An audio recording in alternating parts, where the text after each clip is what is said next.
ওই পারস্য সালমান ফার্সির এলাকার একজন মহিলা বুড়ো মানুষ লাঠি বট দিয়া দিয়া মাদ্রাসার সামনের মধ্যে আইসা দাঁড়াইছে। এ আল্লাহর বান্দা, আমার দুইজন নাতি আজকে জুমার নামাজ পড়তে দেয়া খবর পাইছে তুমি নাকি আজকে এশারের নামাজের পরে বাইতুল্লাহ তাওয়াফের উদ্দেশ্যে রওনা করতেছ। আল্লাহর বান্দা, আমার জীবনে অনেক বড় শখ ছিল,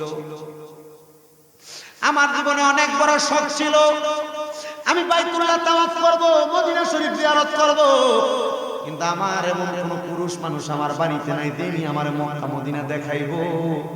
ছোট ছোট দুইটা নাতি, তাদের সেই সামর্থ্য নাই, ছোট মানুষ। কিন্তু আমি ওই বাইতুল্লাহ যাওয়ার জন্য আজ থেকে অনেক বছর পর্যন্ত এখন পর্যন্ত আমি অনেকগুলা দেরহাম জোগাড় করছি। আল্লাহর বান্দা জিজ্ঞাসা করে, মা আপনি কত দেরহাম জোগাড় করছেন বাইতুল্লাহ যাওয়ার জন্য? মহিলা কয়, হুজুর আমি শুধু জমাইতে আমি গুনতে পারি নাই, এই নেন আমার দেরহামগুলো আমি আপনারে দিলাম, শুধু এটার বিনিময় আপনি একবার আমার সালামটা রহমাতুল লিল আলামিন নবীর দরবারে দিয়ে দিয়ে।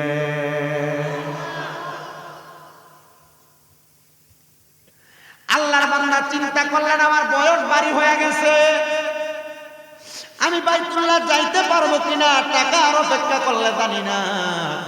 আমি এখন আল্লাহর উপর তাওয়াক্কুল করে বিশ্বাস করে আমি রওনা করতেছি আমি কাবার উদ্দেশ্যে। এবার আল্লাহর বান্দা কাবার উদ্দেশ্যে রওনা করেছে। আর রাস্তার মধ্যে অনেক পুরনো বয়সের বুড়ো একজন মহিলা এসে বলছে, আমি নিয়ত করেছিলাম হজ করার জন্য যাব, কিন্তু আমাকে হজে নিয়ে যাবে এমন কোন পুরুষ মানুষ আমার সাথে নাই। এখন এনারা মুআল্লিমরা দায়িত্ব নিয়ে নিয়ে মহিলাদেরকে হজ করাইয়া দেয়, কিন্তু মুআল্লিমরা মহিলাদেরকে হজ করাইব কেমনে? মুআল্লিমরা মহিলাদেরকে নিয়ে এমন ছাইরা দেয়। কি চাও গেছেন না আপনি?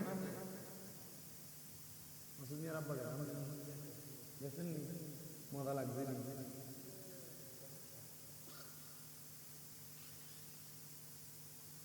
এত সুন্দর, এত মজা, এত আরামের জন্য আশাই করছে। ওরে ভালোবাসার জায়গা মদিনা, ভালো লাগার জায়গা মদিনা, বল ভালোবাসার জায়গা মদিনা, ভালো লাগার জায়গা মদিনা, বল ভালোবাসার জায়গা মদিনা, ভালো লাগার জায়গা মদিনা। এত ভালোবাসা কেউ তো দিবে না, এত ভালোবাসা কোথায় পাবে না, সাজিয়েছেন দয়াল রাব্বানা ভালোবাসার জায়গা মদিনা। বলেন ভালোবাসার জায়গা, ভালো লাগার জায়গা মদিনা, বলেন ভালোবাসার জায়গা মদিনা, ভালো লাগার জায়গা মদিনা। মদিনা শরীফ দয়ার খাজিনা, মদিনা দয়ার খাজিনা, আশিকে ছাড়া কেউ তো বোঝে না, বলেন আশিকে ছাড়া কেউ তো বোঝে না, ভালোবাসার জায়গা মদিনা। মদিনা শরীফ কিসের খাজিনা? কথা কয় না, আরে দয়ার খাজিনা, রহমতের খাজিনা। আল্লাহ নবী দোয়া করছে, আল্লাহ আপনি মক্কা শরীফের চাইতে ডাবল বরকত দান করেন। আল্লাহ কইছে, হ্যাঁ মক্কা শরীফের চাইতে ডাবল বরকত মদিনা শরীফ। এটা আশিক ছাড়া কেউ বুঝবে না। এ দেখবেন দুদিন পরে পরে ফতোয়া বাইর হয়ে যাবো, মক্কায় যাবো হজ করার জন্য, মদিনা যাওয়া দরকার নেই। হয়নি? এখন সোশ্যাল মিডিয়াতে অল্প কয়েকদিন আগে একটা নিউজ দেখছি, কোন মানুষ মক্কায় দুদিন উমরা করার জন্য 2-3 বারও যায়, বছরে একবার শুধু মদিনা যাইতে পারবো। এটা কি ইহুদিরা চাইল না?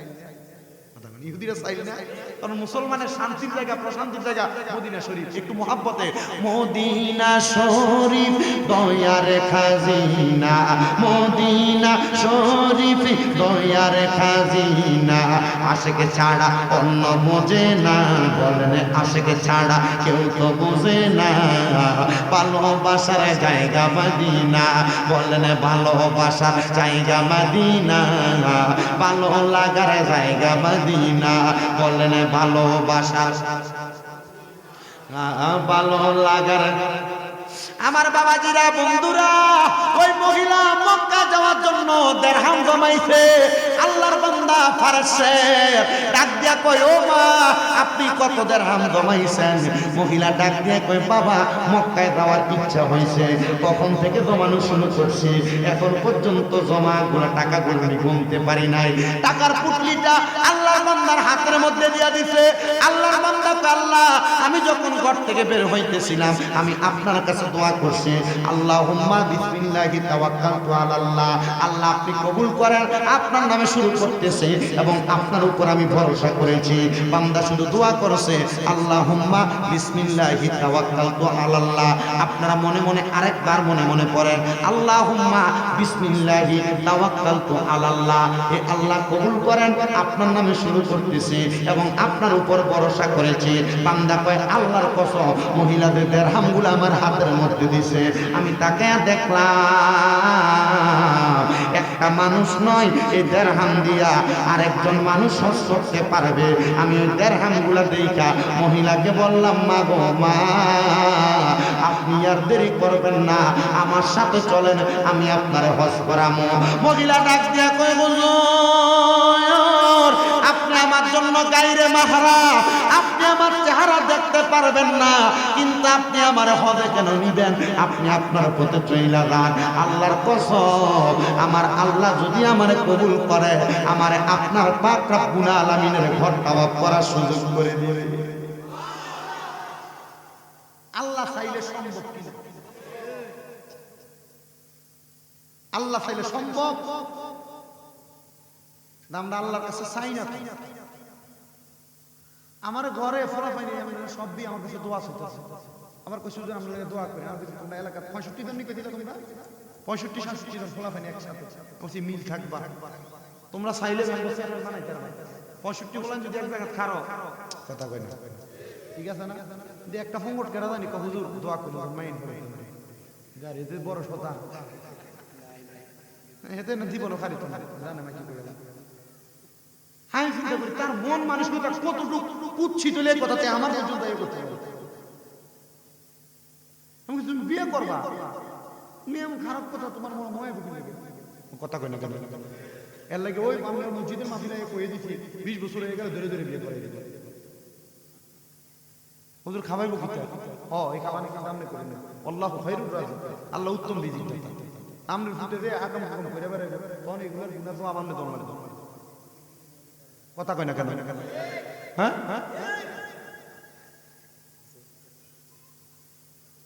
এজন্য সন্তানদেরকে আপনি আপনার আন্ডারে থাকা অবস্থায় এর একটা লাইন করার ব্যবস্থা করেন তাড়াতাড়ি আর জিগান তো আমরা নোমানের আব্বা কিন্তু নোমানের অসুস্থতা থেকে মুক্তির জন্য এই মাহফিলের আয়োজন করছে তার আব্বা আমারে জিগিয়েছে তার মনে এখন কত কষ্ট যে পোলাটা হসপিটাল কোন রোগ টোকায় পাইতে পরে লাস্ট পর্যন্ত একটা পাইছে যেটা আল্লাহ যেন এটা থেকে শিফা দান করে আমরা আস্তে আমিন করি আর জোরে পড়ে না আমি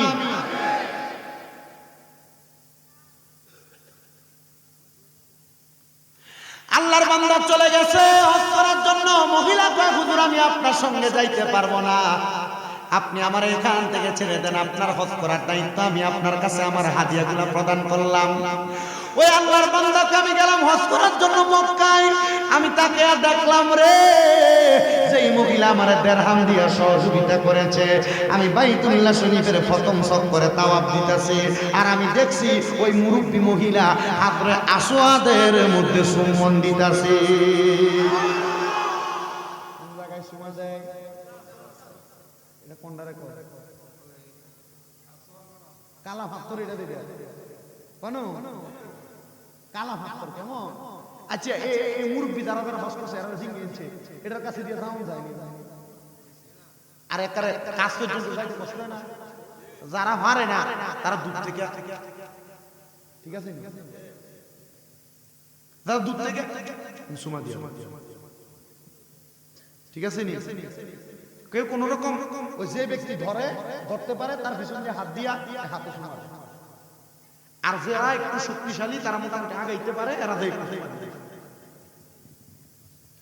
আল্লাহর ওই বান্দা চিন্তা করলো উমা আমি এত যৌবক আমি দিতে পারলাম না আর এই মহিলা তো লাঠি পট দিয়ে হাঁটছে আল্লাহর বান্দা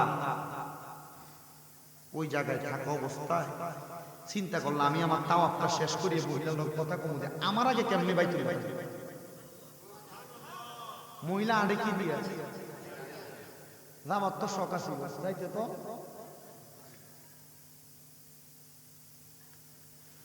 আল্লাহর বান্দা চিন্তা করলেন এই মহিলা কেমনে আসলো হজ করার জন্য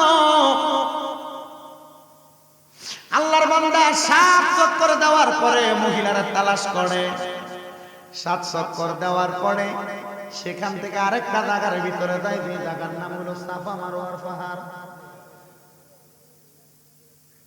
কি তোর সাথে না আমরা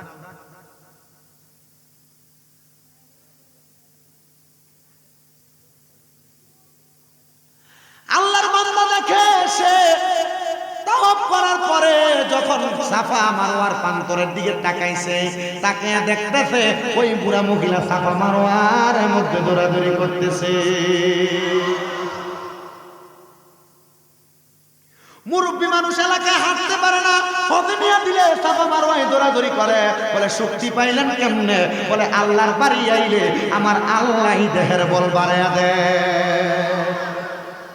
কি দাও মুমিন মোল্লা কারণ আমার দিয়ে এক উপকার করে দিতে 1000 টাকা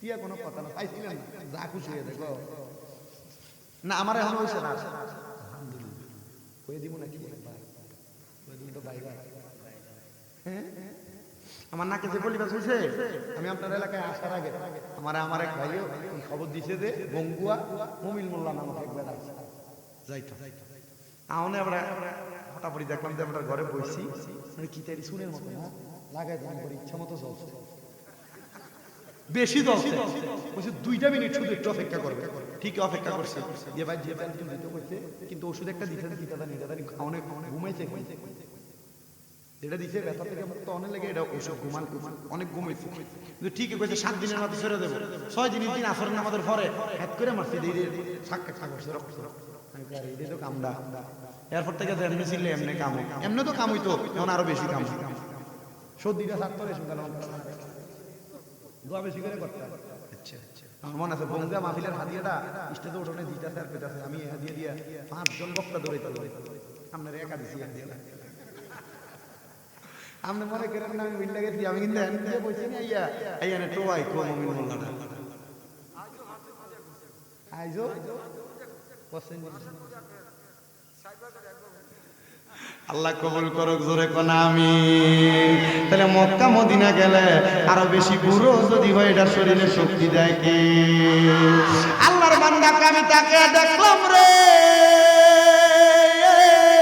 ওই মহিলাটা সাফা মারওয়ায় এমন ভাবে দৌড়াদৌড়ি করে কোন যুবতী মহিলা এমন ভাবে দৌড়াদৌড়ি করতে পারবে না আমি এবার ওই মহিলার সঙ্গে কথা বলার জন্য সাফা মারওয়ার কাছে গেলাম কিন্তু সাফা মারওয়ার কাছে যে মহিলারে পাইলাম না আমি এবার সাফা মারওয়ার কাছ থেকে আমি এবার যাইতে আরাফার ময়দানে গেলাম ওই জায়গায় কথা বলার সুযোগ পাইলাম না সেখান থেকে আমি হজের কর্ম সম্পাদন কইরা আমি মদিনা শরীফে জিয়ারতের জন্য গেলাম মদিনা শরীফের বাবু সালাম দরজা দিয়ে যখন প্রবেশ করলাম আমি দেখলাম মহিলাটা সবার আগে সালাম দিয়ে যায়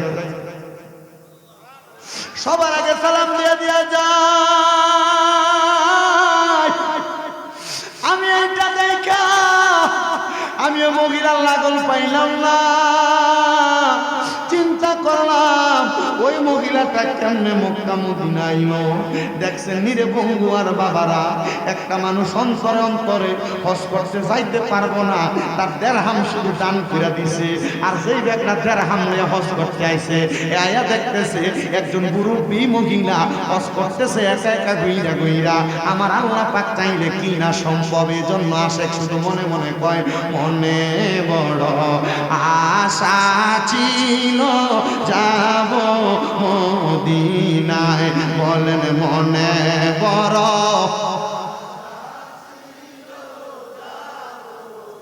সালাম আমি করব গিয়ে সালাম আমি নবীর রওজায় মনে বড় আশা ছিল নাই বলেন মনে বড়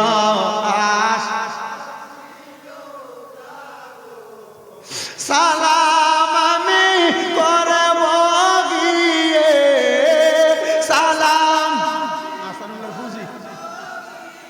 নবীজির রওজায় মনে বড় আশা ছিল কাফেলাতে কে যাও তুমি কে যাও মদিনায় এ গরিবের সালাম দিও মদিনার বাদশায় কাফেলাতে কে যাও তুমি কে যাও মদিনায় এ গরিবের সালাম দিও মদিনার বাদশায় আমার আশায় আছে সম্বল নাই আশা করে কি উপায় মনে বড় আশা মদিনায় বলেন মনে বড়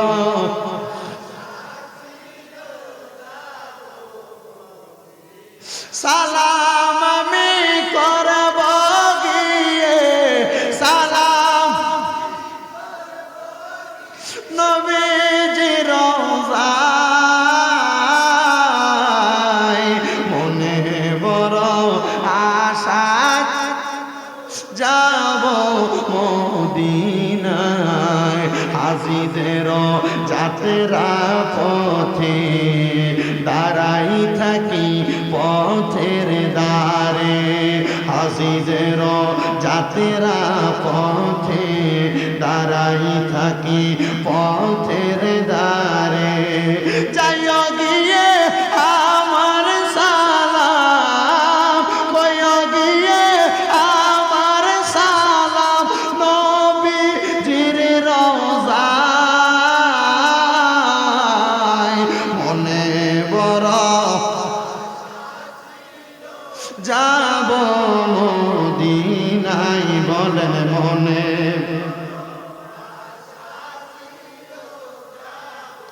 সালাম আমি করব গিয়ে সালাম নবীজির রওজায় মনে বড় আশা ছিল ফারসের আল্লাহর বান্দা ডাক দিয়ে কয় দমদমাসী আমার বড় শখ ছিল আমি আসতে পারি নাই কিন্তু আল্লাহর প্রতি তাওয়াক্কুল করে যখন আমি রওনা করলাম আমার আসতে কোনো দেরি হয় নাই রাস্তার মধ্যে এই পুরো মহিলা তার হজ করার সকল দিরহাম আমারে দান করে দিছে কিন্তু আমি মক্কার ভিতরে আইয়া দেখতেছি ওই মহিলা আমার আগে আগে মক্কা শরীফে তাওয়াফ করতেছে ওই মহিলা আমার আগে আগে মক্কা শরীফের মধ্যে হাজরে আসওয়াদের মধ্যে চুমা দিতাছে ওই মহিলা আমার আগে সাফা মারওয়া সাই করতেছে মদিনা শরীফে যায় দেখি ওই মহিলা আমার আগে নবীর রওজায় আতহারে সালাম দিতেছে এবার আমি রাস্তার মধ্যে দাঁড়াইলাম ওই মহিলা কখন আমার সামনে দিয়া যায় আমি ওই মহিলার কাছে তার জবাবটা জানতে চাইবো মহিলা দিরহামটা আমারে দান করে দিছে ওই মহিলা কেমনে আমার কাছে আসছে এবার এই মক্কার ঘরের মধ্যে আসছে আল্লাহর বান্দা ডাক দিয়া কয় আমি যখন রাস্তার মধ্যে দাঁড়াইলাম মদিনা শরীফ থেকে কত মানুষ একজন একজন করে বের হয়ে যায়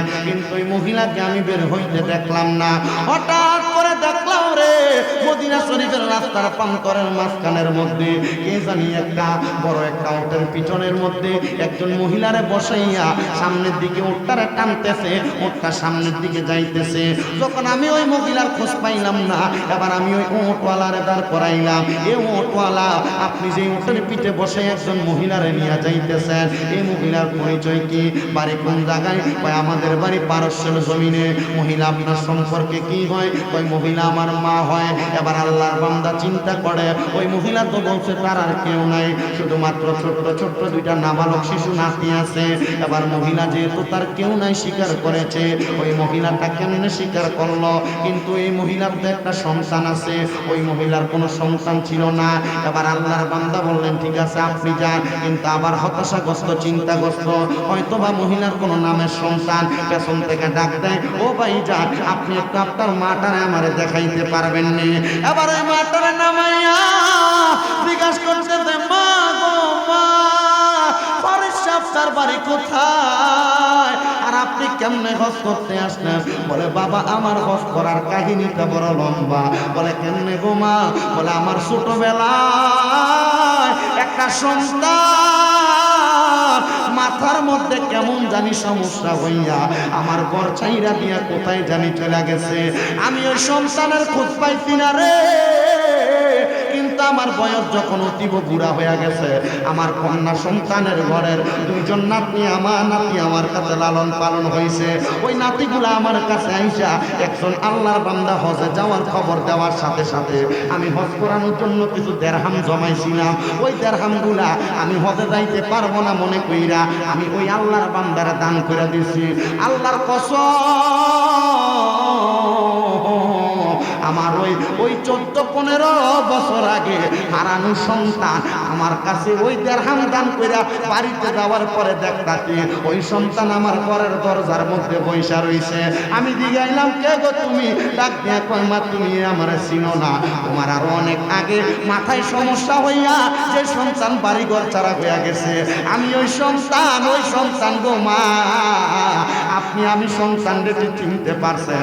মা গো আমি নিয়ত করেছি যেই দিন আমি সম্পদশালী টাকাওয়ালা হব গো, ওই দিন আমি আপনি মারে নিয়ে মক্কা মদিনা দাম হজ করার জন্য। আল্লাহর কসম মা, আমি অনেক সম্পদের মালিক হইছি গো।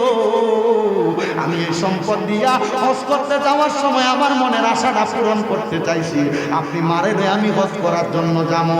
ও হুজুর আমি হজ করার জন্য আসছি গো, আমার সন্তান আমারে দামি উটের পিঠে চড়াইয়া হজ করানোর জন্য আনছে।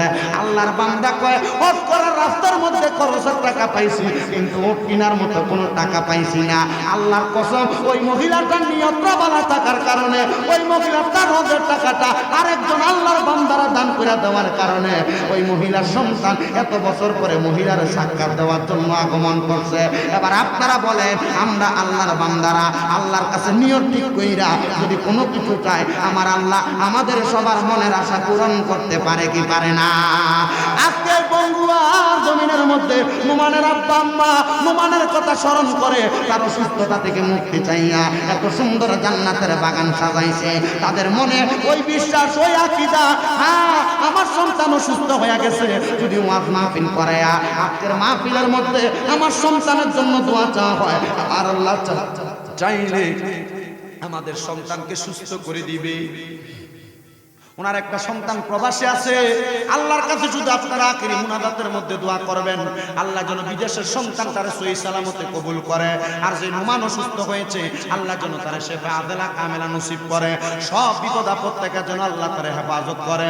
আপনারা বলেন এখানে আমরা এত মানুষ দোয়া করব, আল্লাহ পাক রব্বুল আলামিন চাইলে সবার একজনের দোয়া কবুল কইরা আমার আল্লাহ ওই বান্দারে ভালো বানাইতে পারে কি পারে না? আর জবান খুলে বলেন পারে কি পারে না? আল্লাহ যেন ওই বান্দিটা হজের টাকা দান করে দেওয়ার কারণে যেমন ভাবে 14 বছর পরে তার সন্তান ফিরে আইসা মহিলাটার হজ কবুল করাইছেন, হজ করাইছেন, আল্লাহ চাইলে আজকের মাহফিলের উসিলায় নোমানকে সুস্থতা দান করতে পারে। আল্লাহ যেন রহমাতুল লিল আলামিন নবীর উসিলায় নোমানকে শিফা আদেলা কামেলা দান করে। আসলে আমরা ওই রহমাতুল লিল আলামিন নবীর দারে সালাম দেই। ইয়া নবী আমার জায়গা হইব নি আমার মরা লাশের লাইগা, মসজিদের পাশে আমার মসজিদের পাশে আমার কবর দিও, কইরাই আমার জায়গা হইব নি, আমার জায়গা হইব নি আমার মরা লাশের লাইগা, মসজিদের পাশে আমার মসজিদের পাশে কবর দিও, কইরাই আমার যায়। আপনার গজলটা চিনেন তো? গজলটা না আমি নিজে লিখছি। আর আলহামদুলিল্লাহ আমার জীবনে গজলে লেখছি দুইটার ভিতরে দ্বিতীয় নাম্বারটা বাইরে আছে। আমার পেজের ভিতরে 3 মিলিয়ন ভিউ, মানে 30 লাখ মানুষ যাইছে।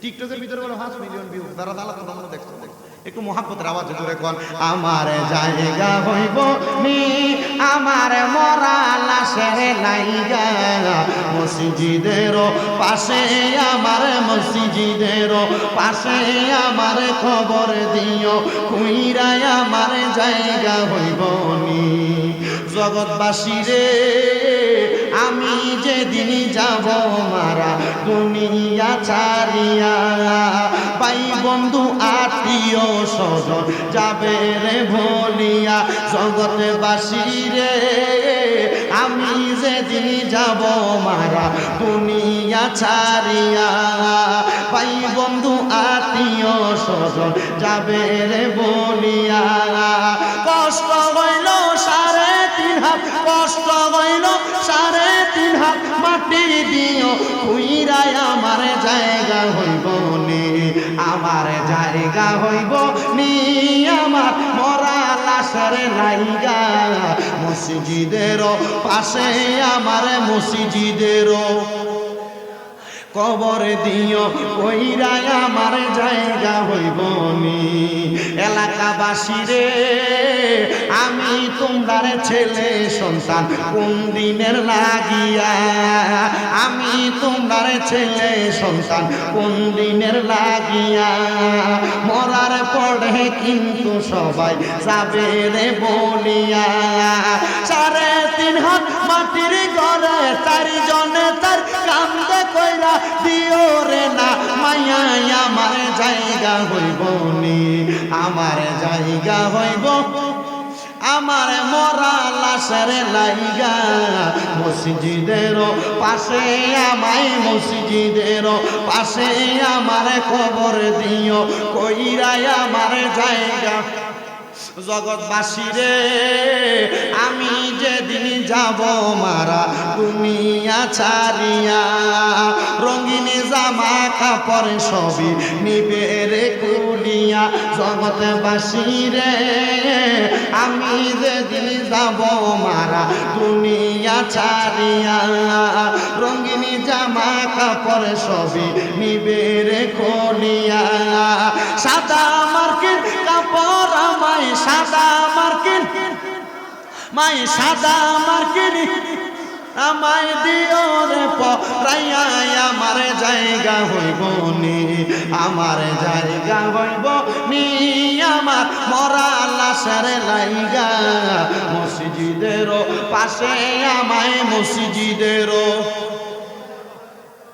দিও কইরাই আমার জায়গা হইব নি জগৎবাসী রে আমায় যখন শোয়াই দিবা কবরে নামায়া দোয়া কালাম কইরাই এসো কবরের পাশে দিয়া জগৎবাসী রে আমায় যখন শোয়াই দিবা কবরে নামায়া দোয়া কালাম দুরুদ শরীফ আইসরে পড়িয়া তোমরা দোয়ার মাঝে শরীফ রাইখো গো রিয়াই আমার জায়গা হইব নি আমার জায়গা হইব আমার মরা লাশের লাইগা মসজিদের পাশে কবর দিও কইরাই আমার জায়গা হইব নি আল্লাহ যেন দুনিয়ার মিথ্যা পয়সা গুনার কাজ ত্যাগ কইরা অন্ধকার কবরে ভালোভাবে আমাদের সবাইকে জায়গা করে দেয়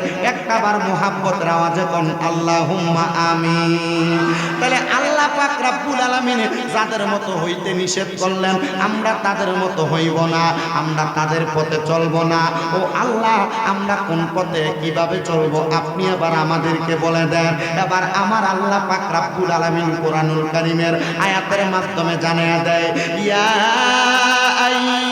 আইয়ুহাল্লাযীনা আমানু তাকুল্লাহা ওয়াল তানজুর নাফসুম মা কদ্দামাত লিগাদিন ওয়াত্তাকুল্লাহা ইন্নাল্লাহা খাবীরুম বিমা তা'মালুন বলেন ঘোষণা যিনি করেছেন তিনার নাম কি? আমার আল্লাহ একটা ডাক দিয়া কয়, বান্দারে ইয়া আইয়ুহাল্লাযীনা আমানু, আল্লাহ দুনিয়ার ইমানদারকে বললেন ইত্তাকুল্লাহ, তোমরা আল্লাহকে ভয় করো। ওয়াল তানজুর, তোমরা কি তাকায়া দেখো না নাফসুম্মা কদ্দামাত লিগাদিন, তোমাদের পূর্ববর্তীদেরকে যাদেরকে দুনিয়াতে অগ্নে প্রেরণ করা হয়েছে, আগে প্রেরণ করা হয়েছে। এবার আল্লাহ কয় ওয়াত্তাকুল্লাহ, তোমরা আল্লাহকে ভয় করো। ইন্নাল্লাহা খবীরুম বিমা তা'মালুন, নিশ্চয় আল্লাহ তোমাদের অন্তরের সকল খবর সম্পর্কে অবগত। এবার আপনার মাথায় টুপি, আপনার শরীরে পাঞ্জাবি, আপনার মুখে দাড়ি, আপনি 5 ওয়াক্ত নামাজ পড়েন, আবার 5 ওয়াক্ত নামাজ পড়া সমাজের মধ্যে বিভ্রান্তকর কথা বলেন, সমাজের মধ্যে মানুষের কাছ থেকে আপনি হারাম টাকা খান, ঘুষের টাকা খান, আপনি সুদের টাকা খান। এবার আপনারা বলেন আল্লাহকে ভয় করে, আবার দুনিয়ার জমিনে নামাজ রোজা করতেছে, আবার দুনিয়াতে হারাম খাবারও খাইতেছে। আসলে এটাকে আল্লাহকে ভয় করি না, মানুষ না সিটার। আমার ভাইরা, বাবারা, বন্ধুরা, আল্লাহ কোরআনুল কারীমের মধ্যে বললেন ইন্নাল্লাহা খবীরুম বিমা তা'মালুন, নিশ্চয় আল্লাহ তাআলা আমাদের অন্তরের সকল খবর সম্পর্কে অবগত। তাহলে আপনি মুখে দাড়ি রাইখা, মাথায় পাগড়ি রাইখা, শরীরে লম্বা পাঞ্জাবি লাগাইয়া যদি দুনিয়ার ফায়সা কাজটা করেন, আল্লাহ আপনার এই খবর সম্পর্কে অবগত আছে না নাই? এবার শুনেন বাবাজিরা, আল্লাহ পাক রব্বুল আলামিনের পেয়ারা হাবিবের প্রাণের কলিজার টুকরা সাহাবী হযরত সালমান ফারসি রাদিয়াল্লাহু তাআলা আনহুর পরিচয় আপনারা সবাই শুনেছেন। পারস্যর জমিনে বাড়ি, কিন্তু আমার নবীর প্রেমে পাগল হইয়া হযরত সালমান ফারসি আমার নবীজির সোহবতে তার সমস্ত সময় কাটাইয়া দিছে। জবান খুলে বলেন না সুবহানাল্লাহ। হযরত সালমান ফারসি যখন আমার নবীর সোহবতে তার সমস্ত জগৎ কাটিয়ে দিতে, ওই সালমান ফারসির পারস্য নামক এলাকার মধ্যে, ওই পারস্য এলাকা একজন আল্লাহর বান্দার জীবনে একটাই বড় চাহিদা ছিল, যে দুনিয়ার মানুষ যে আল্লাহ পাক রব্বুল আলামিনের ইবাদত করে, যে আল্লাহ তাদেরকে বানাইলো, যে আল্লাহ তাদেরকে সৃষ্টি করলো, ওই আল্লাহ পাক রব্বুল আলামিনের ইবাদত দেখার জন্য তারা পারস্য থেকে মক্কার জমিনের দিকে ফিরে যায়। কিন্তু আমি যে পারস্য থেকে মক্কা পর্যন্ত যাব, আমার কিছু টাকার প্রয়োজন, অর্থের প্রয়োজন, দেরহামের প্রয়োজন, কিন্তু আমি ওই দেরহাম দিয়া পারস্য থেকে মক্কা পর্যন্ত যাইতে পারবো এমন পরিমাণ দেরহাম আমার কাছে নাই। ওই আল্লাহর বান্দা চিন্তা করতেছি, ও দুনিয়ার মুসলমান, আমি যখন আমার অর্থের অভাবে আমার মনিবের ঘরটা দেখতে পারতেছি না, আমি যখন আমার মনিবের সাথে সাক্ষাৎ করতে পারতেছি না, আমি যখন আমার মাওলার ঘরের মধ্যে যাইতে পারতেছি না, আল্লাহ আমার মনের মধ্যে বড় আফসোস। আপনি একটা বার আপনার ঘরটা আমাকে দেখার ব্যবস্থা করে দেন। আপনারা জবান খুলে বলেন, আমরা আল্লাহর কাছে কোনো কিছু যদি কষ্ট করে চাই, আমার আল্লাহ চাইলে আমাদের মনের প্রত্যেকটা নেক নেক আশা আমার আল্লাহ পূরণ করে দিতে পারে কি পারে না?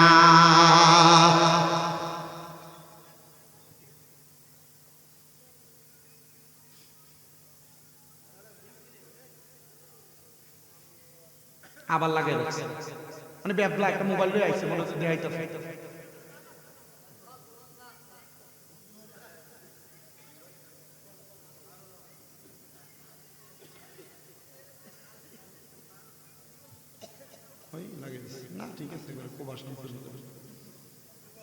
তাহলে আপনারা বলেন, আমার আল্লাহ পাক রব্বুল আলামিন চাইলে বান্দার সব মনের আশা পূরণ করতে পারে কি পারে না? বান্দার মনের কষ্ট দূর করতে পারে কি পারে না? এবার আপনাদের মনের ভিতরে এবার প্রশ্ন থাকতে পারে, হুজুর আল্লাহ যে পারে, তাহলে আল্লাহ যে আপনার ডাকটি কবুল করে না? মনে প্রশ্ন আছে না? মনে প্রশ্ন আছে না? আল্লাহ আমরা মনের সব ডাক কবুল করে না কেন?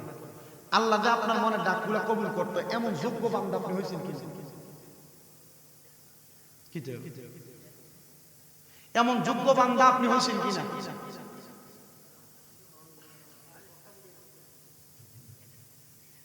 বোঝার পরে কথা কথা কেউ আসতে বন্ধ করছে। ওই আল্লাহর বান্দা আল্লাহর কাছে দোয়া করে, আল্লাহ পারস্য থেকে মক্কা পর্যন্ত যাব, তেমন কোন সম্পদ আমার কাছে নাই। বান্দা খালি আল্লাহর কাছে চায়, আল্লাহর কাছে চাইলে আল্লাহ ব্যবস্থা করে দিতে পারে কি পারে না?